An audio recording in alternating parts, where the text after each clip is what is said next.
जगरणितपानीं मण्डनं मण्डनानां तरुणतुलसीमालां कन्दरं कञ्जनेत्रं सदेदवलः समविठ्ठलं चिन्तयामि।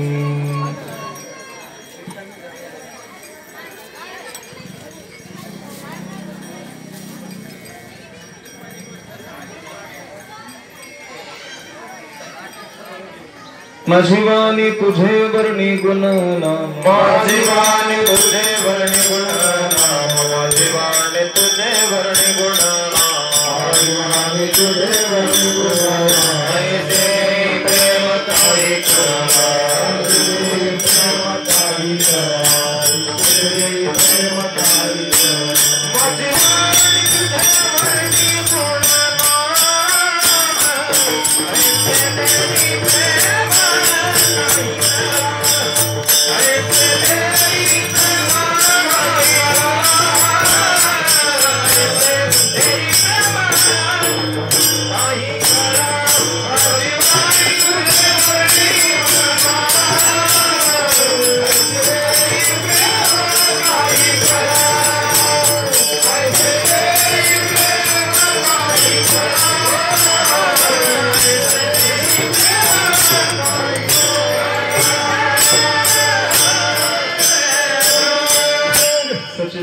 रूपाय विश्वोत्पत्त्यादि हेतवे तापत्रये विनाशाय श्रीकृष्णाय वयं नमः।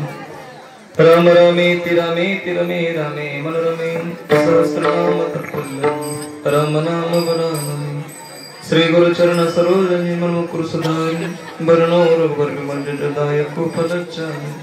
बुद्धेन तनुजानिके सुमिरो पवन कुमार बल बुद्धि विद्या देहु मोहि हरो कलेश विकार। जयांचे केली स्मरण वार्षिक नियमाप्रमाणे चालत असलेलं अखंड हरिनाम सप्ताह, सप्ताहातील आजचा शेवटचा म्हणजे काल्याचा दिवस मोठ्या आनंदाने मोठ्या प्रेमाने मागच्या बऱ्याच वर्षापासून चालत असलेली ही सुंदर दिव्य परंपरा। बोलू नका कोणीच बोलू नका, तुम्ही शांत बसाल तर बरं होईल। थोडंसं बोलू नका, कोणी बोलू नका। मागचे 7 दिवस मोठ्या आनंदाने आपण या उत्सवाचा आनंद घेत आहात। आजचं कीर्तन हे कलशस्थानी असतं। काला झाला म्हणजे सप्ताहाची सांगता होते। बऱ्याच वर्षापासून आपली ही परंपरा चालू आहे। मागचा काही काळ सप्ताहाचा जो होता त्या अतिशय आपल्या प्रेमातले वैकुंठवासी प्रातस्मरणीय पर्वता महाराज यांनी काही काळ हा नामयज्ञ चालवला। त्यांच्या मार्गदर्शनाने सगळं चाललं आणि आता सध्या आदरणीय गुरुवर्य हरिभक्तीपर्यंत विष्णू महाराज बाबांच्या मार्गदर्शनाने त्यांच्या उपस्थितीमध्ये सद्गुरु गणेशनाथ महाराजांच्या कृपाशीर्वादाने आपला हा नामोत्सव चालत आहे। उत्सवासाठी म्हणून उपस्थित असलेली सगळी वैष्णव मंडळी आदरणीय गोविंद महाराज बर्गे आहेत, सुदाम महाराज आहेत, दत्ता महाराज आहेत, महाराज आहेत, तुम्ही सर्वजण मृदंगमणी रामदास महाराज दादा खूप सुंदर मृदंगाची साथ करतात. मला वाटते आपली दुसरी भेट आहे. आमचे बाबुराव पाटील आले मोठ्या प्रेमाने. सर्वच अभंग जगद्गुरु तुकोबरेचे तुकोबरे अभंगामध्ये कृष्ण परमात्मा आणि गोपाळ यांच्यात झालेल्या संवादाचं वर्णन करतात. सप्ताह किती दिवसाचा असला सप्ताहाची सांगता कार्याच्याच कीर्तनाने होते. हा दंडक आहे. 1.5 दिवस 3 दिवस 5 दिवस 7 दिवस 9 दिवस वगैरे वगैरे किती दिवस वर्षभराचा जरी सप्ताह असला तरी सांगता कार्याच्या कीर्तनाने होते. म्हणून हा नियम आहे. आणि गंमत अशी आहे काल्याचं कीर्तन म्हटलं की काही गोष्टी अगदी प्रतिबंधित असतात. अगदी मर्यादित तोच अभंग असला पाहिजे काल्यातलाच. पण त्याच्या संबंधाने चिंतन केलं पाहिजे. हा नियम आहे. म्हणून अभंग ठेवला. मौजे हिरडगाव तालुका उमरी. उमरीच ना. अच्छा मराठी येते ना सगळ्यांना का तेलुगूत बोलू? म्हणजे येते तुम्हाला मराठी. नाही मला तेलुगू येत नाही. मी उगं म्हणलं मागचे 10 वर्ष तेलुगू मध्ये म्हणजे आंध्रामध्ये कार्यक्रम करतो पण नाही येत तेवढं. महाराज भगवान परमात्म्याचं प्राकट्य मथुरेमध्ये झालं. परमात्मा मथुरेतून गोकुळात आले म्हणतात. गोकुळामध्ये अगदी याच्या लीलांचं वर्णन आहे. ते 5-6 वर्षाच्या काळात झालेल्या लीलांचं वर्णन आहे. देवाची काही सवंगडी आहेत. वाकड्या पेंड्या श्रीदामा मधुमंगल सुबला अर्जुना ही सगळी त्यांची नाव आहे.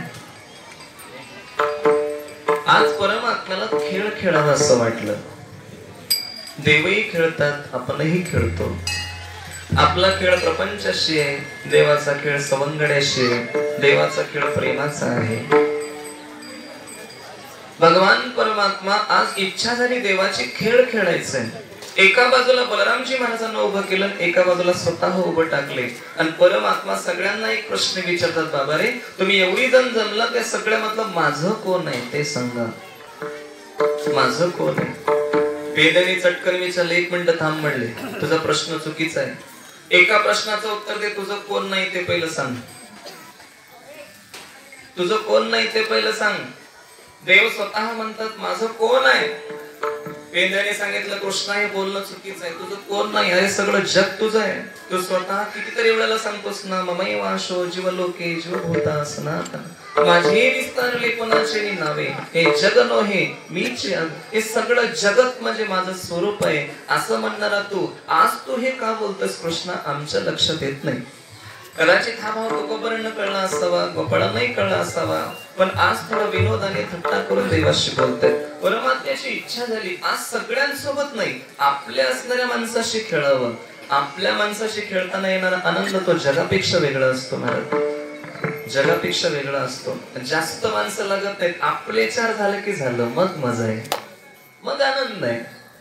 आज परमात्मा म्हणू लागले की बाबा रे मला आज खेळ खेळायची इच्छा झाली. आपल्याला खेळायचं आहे. काय खेळले परमात्मा त्यावेळेला विटी दांडू चेंडू लगोरी नानापरी. त्या काळात हे खेळ अतिशय सुंदर आहेत. तेव्हाही खेळ खेळत होते. आताही खेळ खेळतात. पण त्यावेळेला आनंदासाठी खेळत होते. आता सट्टा लावून खेळतात. एक IPL ची मॅच सुरू झाली तर एका छोट्यातल्या छोट्या गावात 10-5 लाख रुपयाची उलाढाल होते. म्हणजे आजचा खेळ आनंदाचा नाही. त्या खेळामध्येही काहीतरी घुसलंय आणि त्याच्याने आमच्या लेकरांची डोकी खराब झाली. महाराज परमात्मा म्हणतात आज देव उभं टाकले. उभं टाकून जे बोलणं आहे अगदी सुरुवातच तुकोबरांनी अतिशय सुरुवात केली. अभंगाचं पहिलं चरण. माझे घरी कोण कोण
माझं कोण कोण आहे सांगा, या सगळ्यातनं निवडून काढा. परत हजारो समाज जरी जमला तरी देवासाठी जमलेले कमी असतात.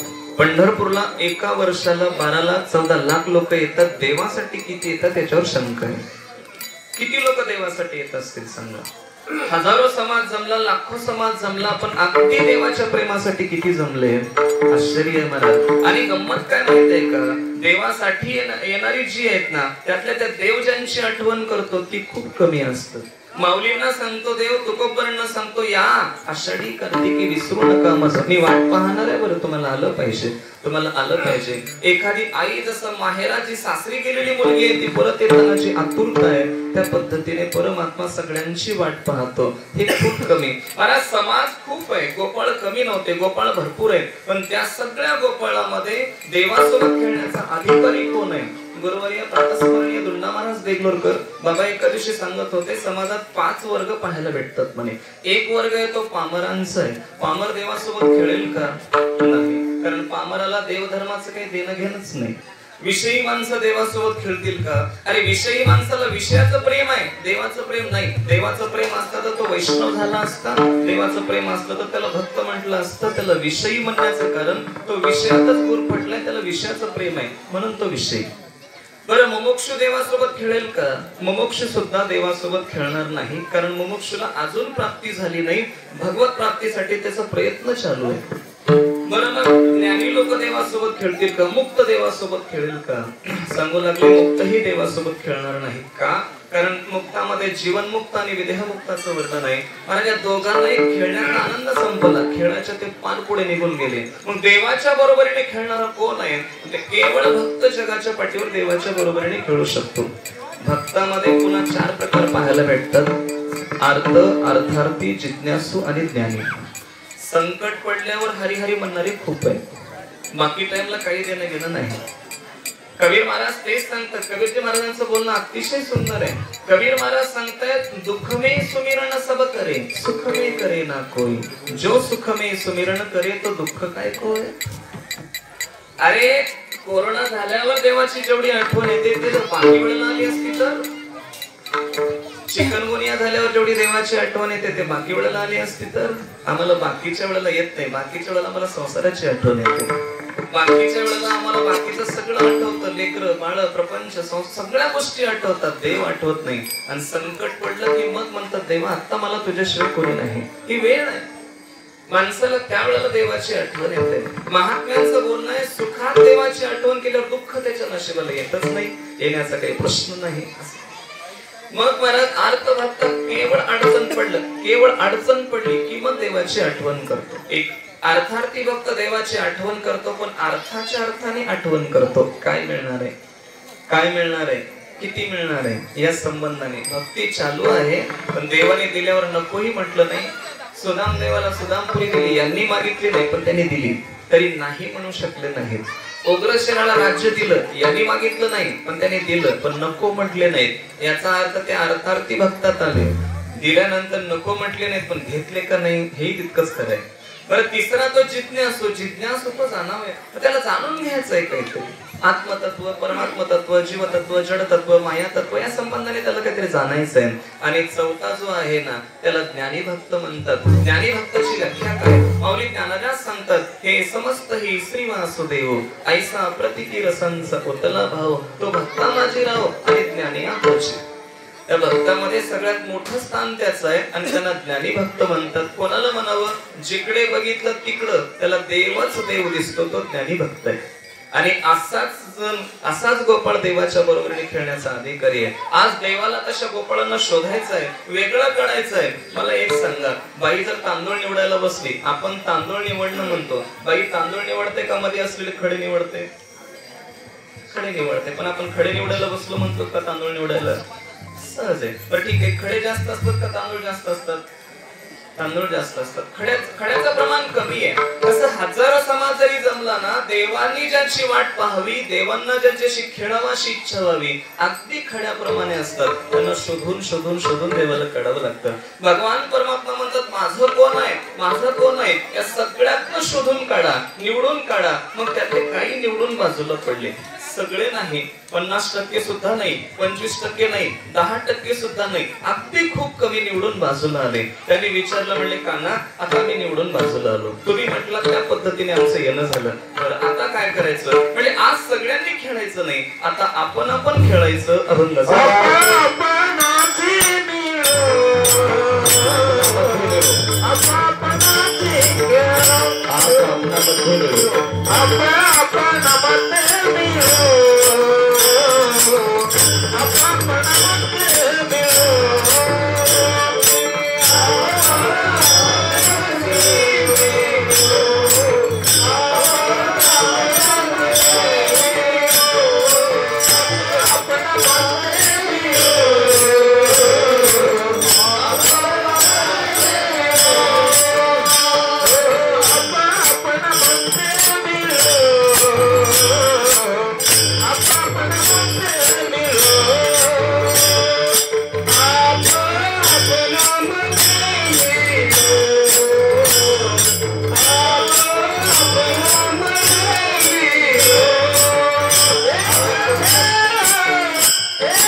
दादांना बोलवा. अच्छा ठीक आहे, त्यांना बोलवा.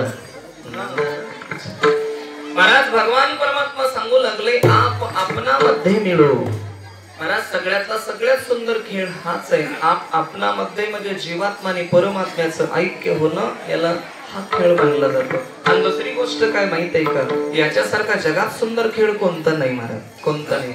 खरा संबंध त्याचा आपला असल्या कारणाने दोन्हीचं ऐक्य झालं की चटकन मग आनंदाची प्राप्ती होते. मला एका प्रश्नाचं उत्तर द्या, 1 लिटर गोड तेल, 1 लिटर पाणी, हे दोन्ही जर एका जागी टाकून मिसळले, किती दिवसानंतर एक होतील? किती दिवसानंतर एक होतील? 1 लिटर गोड तेल आहे, 1 लिटर पाणी आहे, दोन्ही एकात टाकायचे एकमेकांमध्ये आणि त्याला असं मिसळायचं. किती दिवस लागेल एक व्हायला? बरं किती महिने लागतील? 1 लिटर गोड तेल, 1 लिटर पाणी, तुम्ही मर्जेपर्यंत जरी खालीवरी केले ना, तेल पाणी एक होत नाही. का होत नाही? त्याचं कारण दोन्हीचा गुणधर्म वेगळा आहे. मला आता दुसऱ्या प्रश्नाचं उत्तर काय, 1 लिटर पाण्यात दुसरा 1 लिटर पाणी टाका, किती वर्ष लागतील? टाकल्या टाकल्या ते मिसळतं का? कारण दोन्हीचा गुणधर्म एक आहे. तसं आम्हाला संसारात टाका, आमचं कधी संसाराशी जमलं नाही. लोक मागचेच दिवस बरे होते म्हणतात, बरोबर आहे का नाही? बाबा तुमच्या लहानपणी सगळं बरं होतं का नाही? आता काही व्यवस्थित नाही, म्हणजे मागचा काळ चांगला होता, आताचा नाही. आणि याच्या पुढचे लोक हेच म्हणतील हे बरं होतं तेव्हाच नाही. म्हणजे जसं जसं पुढे सरकत सरकत आम्ही चाललो, आम्हाला मागचा काळ बरा वाटतो. त्याचं कारण असं आहे की संसार प्रत्येक वेळेला काही ना काहीतरी पीडा देत जातं, काही ना काहीतरी त्रास होतो. आमचं संसाराचं जमलंच नाही, पण एखाद्या दिवशी आम्हाला स्वतःला देवामध्ये टाकू किंवा देवाला आमच्या हृदयात टाकू, मग काय होईल? काही नाही महाराज, तुका पंढरीशी गेला, पुन्हा जन्म नाही आला. आता जन्म मरण राहणार नाही, संसाराचं बंधन राहणार नाही, मी सगळ्यात मुक्त होऊन जाऊ. म्हणून वर्णन आहे, महात्मे सांगतात. तुकोपर्यंत बोलणं अतिशय सुंदर आहे. तुकोपर्यंत म्हणतात परमात्म्याने गोपाळांना सांगितलं आपण खेळू, आता दुसऱ्याला याच्यात प्रवेश नको प्रवेश. मग काही लोक म्हणले, देवा आपण टाकून दिल्यावर कोण जवळ घेईल सांगा? तुम्ही दूर केल्यानंतर कोण जवळ घेईल सांगा? कसं शक्य आहे देवा? मला सांगा, देवाने दूर. मला एका प्रश्नाचं उत्तर द्या. आईने रागराग केल्यावर लेकराला प्रेम कोण करावं? कोण जीव लावेल सांगा? राजाने अन्याय केल्यावर कोण जवळ घेईल? कोण प्रजेला सांभाळेल? त्याच पद्धतीने देवाने टाकून दिल्यावर कोण जवळ घेणार आहे? तो आम्हाला जवळ घेतो म्हणून आमचं सगळं बरं आहे.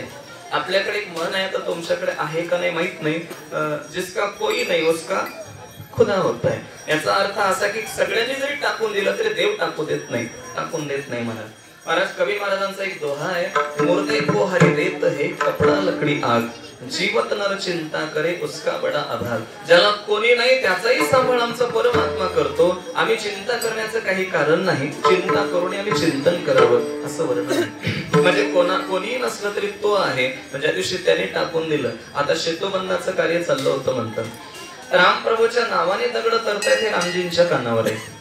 नाव एका दगडावर राह लिहायचं, दुसऱ्या दगडावर मन, दोन्ही एका जागी यायचे. राम झालं की तेवढा शेतू तयार व्हायचा. मग प्रश्न असा पडला, रामप्रभूंना वाटलं माझ्या नावाने दगड तरतात, मी टाकल्यावर कसं होते की बघावं. मग छोटे छोटे 2-3 दगड घेतली, छोटे छोटे खडे घेतले. दादा आमचं लेकरू बारीक झाले. हो दादा तुम्ही वाजवा, कारण कोणतरी बॉडीगार्डच लागते. मृदंग थोडासा जड आहे आणि लेकरू लहानच आहे.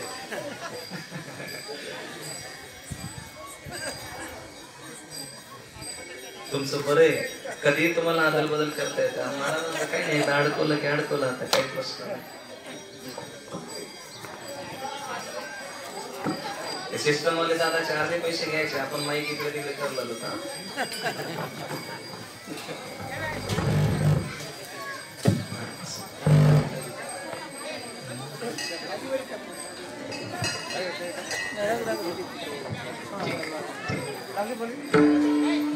विठ्ठल विठ्ठल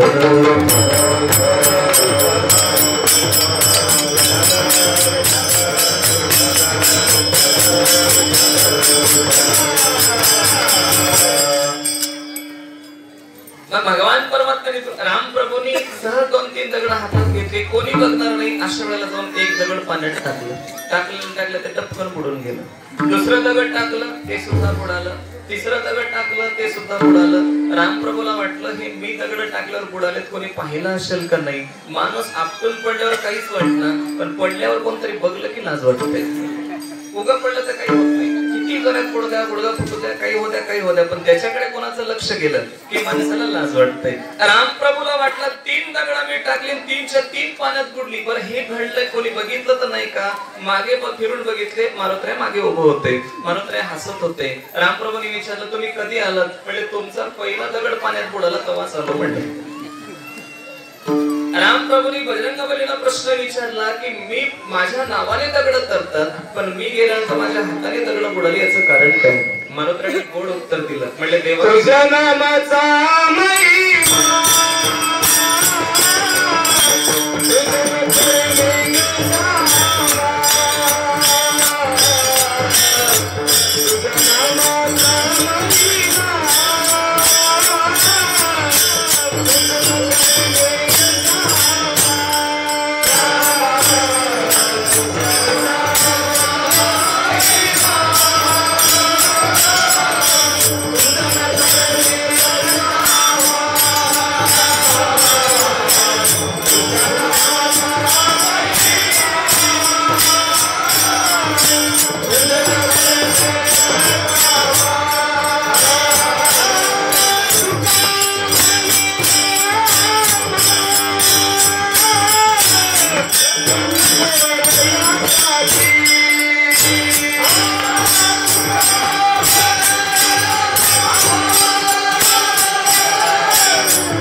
देवा तुझ्या नामाचा महिमा तुझं न कळे मे गशामा तुका म्हणे आम्हा जन्म गोड यासाठी देवा तुमचं नाम किती मोठं आहे तुम्हालाही कळलं नसेल पण नाम किती मोठं आहे हे साधू संतांना विचारा आम्हाला विचारा देवा म्हणले तुम्ही एकट्याने तुमच्या नामाने जेवढा उद्धार केलाय ना तुम्ही त्या तुलनेत कमी पडलात तो एक तारित अयोध्या नामाच भुवनत्रयम तुम्ही एका अयोध्येच्या लोकाला तारलात ते तुमच्या नजरेसमोर होते हे ठीक आहे पण तुमचं नाम आजही त्रिभुवनाला तारण्याचं काम करते म्हणजे तुमच्यापेक्षा तुमचं नाम मोठं आहे म्हणून नामाचं लेखन केल्यावर लिहिल्यावर ते दगड पाण्यात बुडत नाही आणि दुसरी गोष्ट अशी आहे देवा खरं कारण हे आहे जगात तुम्ही ज्याला सोडून टाकलात ना त्याला धारण करण्याची ताकद जगात कोणाकडेही नाही म्हणून टाकलेला दगड अगदी पाताळात चाललाय तो केवळ समुद्राच्या टोकाला चाललाय असं नाही त्याला आता कोणी जागा द्यायला तयार नाही अगदी तो खाली चाललाय म्हणून देवाने टाकून दिलं की कोण जवळ घेणार आहे गोपाळ म्हणतात कृष्णा अरे तू बाजूला केल्यावर मग कोण जवळ घेईल ते सांग त्यावेळेला परमात्मा म्हणले मी बाजूला करतोय म्हणजे दूर नाही माझ्या बरोबरीने खेळण्यासाठी जो अधिकार लागतो ना का भीती वाटत असेल का त्यांचा अधिकार नसेल त्याचं कारण असं आहे त्यांचा अजून संसाराचं प्रेम संपलं नाही म्हणून भीती वाटते एक आणि दुसरी गोष्ट यांची इंद्रिय स्वैर धावतात म्हणून देवासोबत खेळण्याचा अधिकार नाही माझं एवढंच म्हणणं आहे यांना काही काळ बाजूला ठेवा काडीमोड करा म्हणजे नजरेपासून बाजूला ठेवा गायी चारायला पाठवा म्हणजे इंद्रियावर विजय मिळवण्यासाठी म्हणून साधना करण्यासाठी काही काळ बाजूला ठेवायचंय अभंगाचं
काडीमोड करा, माझ्या नजरेपासून त्याला दूर ठेवा, माझ्या जवळ त्याला आणून देऊ नका. का? त्याचं कारण आहे अजून तो परिपक्व झाला नाही म्हणून त्याला दूर ठेवायचंय. त्याला भेडा वळती या, धाडा अर्थात वळती या म्हणजे वळण्यासाठी. काय वळण्यासाठी? गायी वळण्यासाठी. गायी म्हणजे काय? आपली इंद्रिय. डोळ्याला काहीतरी पाहावं वाटतं, हाताला काहीतरी चांगला स्पर्श हवाय, जिभेला काहीतरी गोडधोड खावं वाटतंय, प्रत्येक इंद्रिय स्वेर धावायला लागले. हे सगळे ज्या दिवशी एका जवळ येतील आणि एकदा देवाच्या चरणाजवळ लागतील, नक्की देव त्याला जवळ घेऊन अगदी त्यांच्या गोपाळामध्ये सामील करतील, त्यांच्यासोबत खेळण्याचा आनंद येईल. बरं ठीक आहे म्हणले. बाकीच्यांना का दूर केलं असं काही लोकांनी तुकोबांना प्रश्न विचारला महाराज. साधू संतांना बरीच लोक प्रश्न विचारतात. मला एकाने प्रश्न विचारलं होतं, सप्ते बंद पडलं तर महाराज काय खातील म्हटलं. आता 9 महिन्यात काय खाल्लं तुम्हाला माहित आहे. लॉकडाऊनच्या 9 महिन्याच्या काळात काय खाल्ले असतील सांगा. सप्ते बंद पडतं महाराज काय खातील. महाराज पॉकेट बघ ना, ते झोप आली नसेल म्हणलं एक जण. येते महाराज खूप काही विचारतात महाराज लोक. बरंच काही. एकाने विचारलं कमरेलाच उपरलं का बांधतात. ते म्हणलं खांद्यावर राहिला म्हणून कमरेला बांधतात. दुसरं काय असतं तुला सांगून काय फायदा आहे.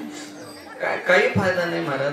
कारण बहुता छंदाचे बहु असे जन. प्रत्येकाचं मत वेगळं असतं. अजून एक प्रश्न विचारला, सांगून जातो. मनाला अवघड वाटून घेऊ नका पण सांगतो. त्याने म्हटलं महाराज तुम्ही कीर्तनात सांगता हे खाऊ नका ते खाऊ नका, ते कोंबडे काय अवतार लावायला तयार केलेत का म्हणला.